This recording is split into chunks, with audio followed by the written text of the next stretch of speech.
Bienvenue dans le podcast de la Fée Résiliente. Ce podcast est là pour parler de résilience, donner des moyens de dépasser les difficultés de la vie. Son contenu, je suis certaine, va vous inspirer, vous motiver pour devenir acteur, actrice de votre vie et ne plus subir, vous encourager à grandir, à évoluer avec plus de clarté.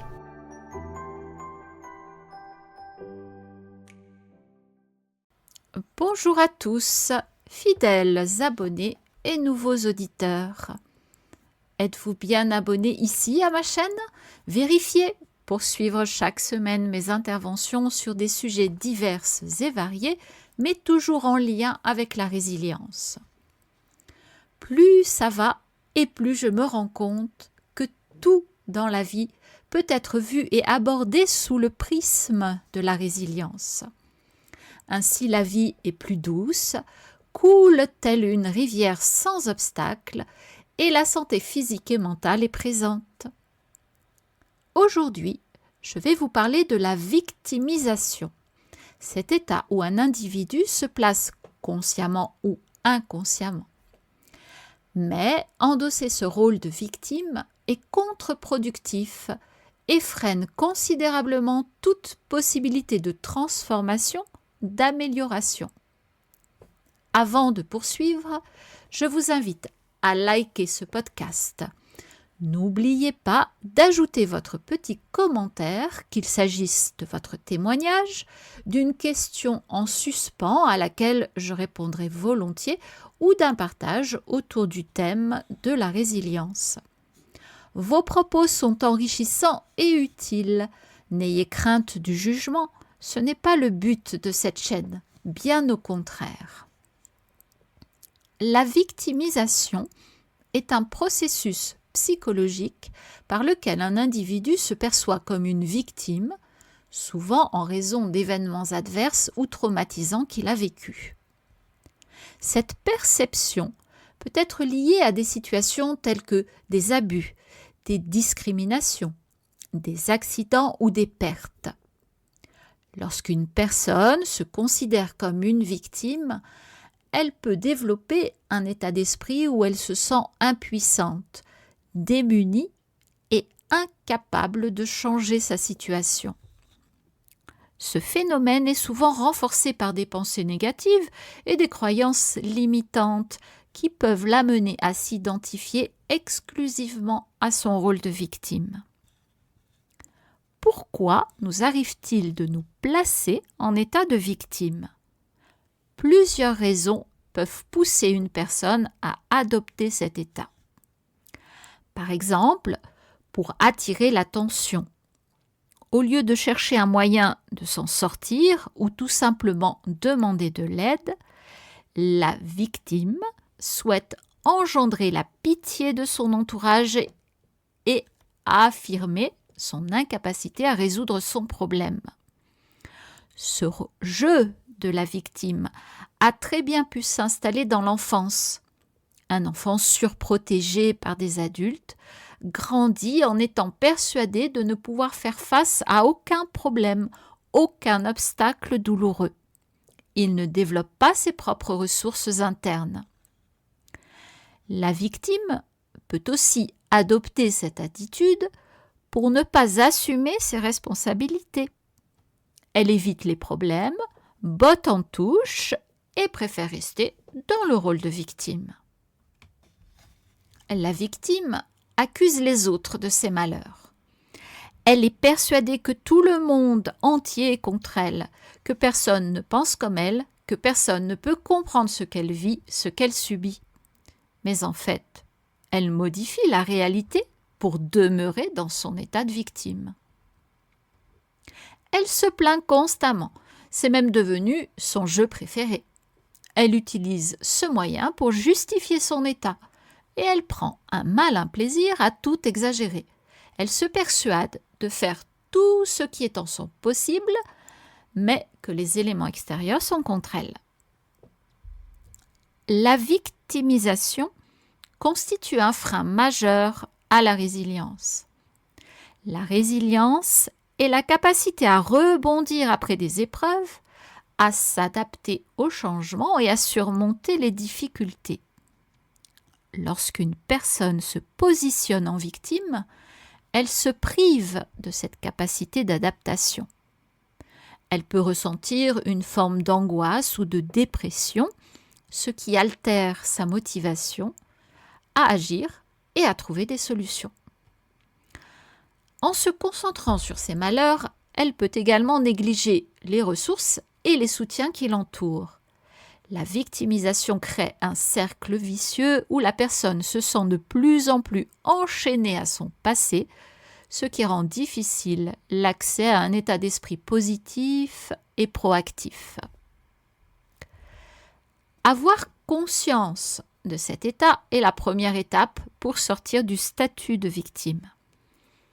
Abordons maintenant les moyens de se sortir de cet état, de ce cercle vicieux de la victimisation.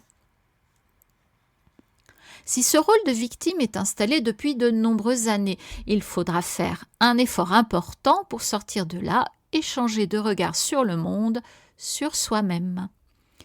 Mais une aide extérieure aidera cette personne à gagner du temps, évitera qu'elle s'éparpille et ne sache dans quelle direction aller.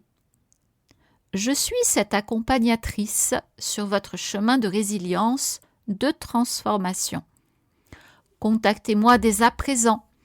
Vous trouverez en barre de description un lien vers mon agenda en ligne pour prendre un rendez-vous téléphonique de 20 minutes gratuit. Au cours de cet appel, vous pourrez me poser vos questions sur mon type d'accompagnement et mes tarifs. Pour sortir de cet état de victimisation, il existe plusieurs outils et exercices qui peuvent aider à retrouver un sentiment de contrôle et de pouvoir sur sa vie. Voici quelques suggestions. Prise de conscience. Le premier pas vers le changement est de prendre conscience de ses pensées et de ses émotions.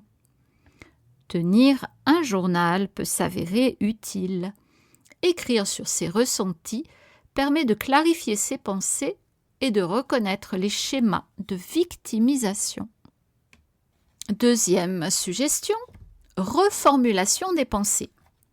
Apprendre à reformuler les pensées négatives en pensées positives. Par exemple, au lieu de penser « je ne peux rien faire », on peut reformuler en « je peux trouver des solutions ». Cette technique, issue de la thérapie cognitive comportementale, aide à modifier les croyances limitantes. Méditation et pleine conscience. Pratiquer la méditation ou des exercices de pleine conscience permet de se recentrer sur le moment présent et de diminuer l'anxiété liée au passé. Cela aide à développer une attitude plus positive et moins centrée sur la victimisation. Fixer des objectifs. Se fixer des objectifs, même petits, peut aider à retrouver un sentiment de contrôle. Cela peut être aussi simple que de s'engager à faire une promenade quotidienne ou à apprendre une nouvelle compétence. Chercher du soutien.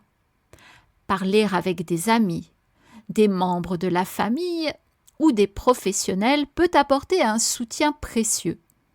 Rejoindre des groupes de parole ou des ateliers sur la résilience peut également offrir des perspectives nouvelles et des ressources. Pratiquer la gratitude. Tenir un journal de gratitude où l'on note chaque jour 3 choses positives peut aider à changer le focus de l'esprit. Cela permet de se concentrer sur les aspects positifs de la vie plutôt que sur les difficultés. Vous êtes maître de votre destin. À vous de prendre votre vie en main. Bien que la victimisation puisse sembler être une réponse naturelle face à l'adversité, il est essentiel de reconnaître ses impacts sur la résilience.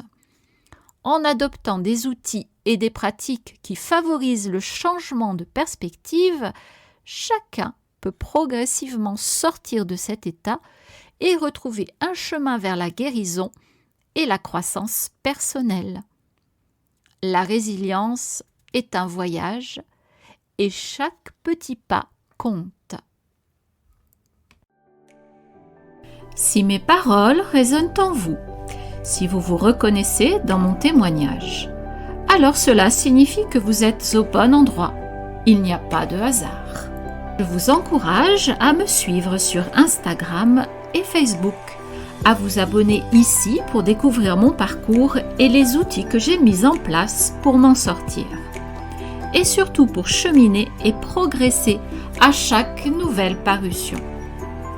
Vous me retrouverez régulièrement à travers mes podcasts sur des sujets divers et variés, mais toujours autour de la résilience. Merci d'avoir écouté cet épisode jusqu'au bout. Je suis ravie d'avoir partagé ce moment avec vous. Si vous avez aimé son contenu, merci de liker. Activez le petit pouce sous cette vidéo.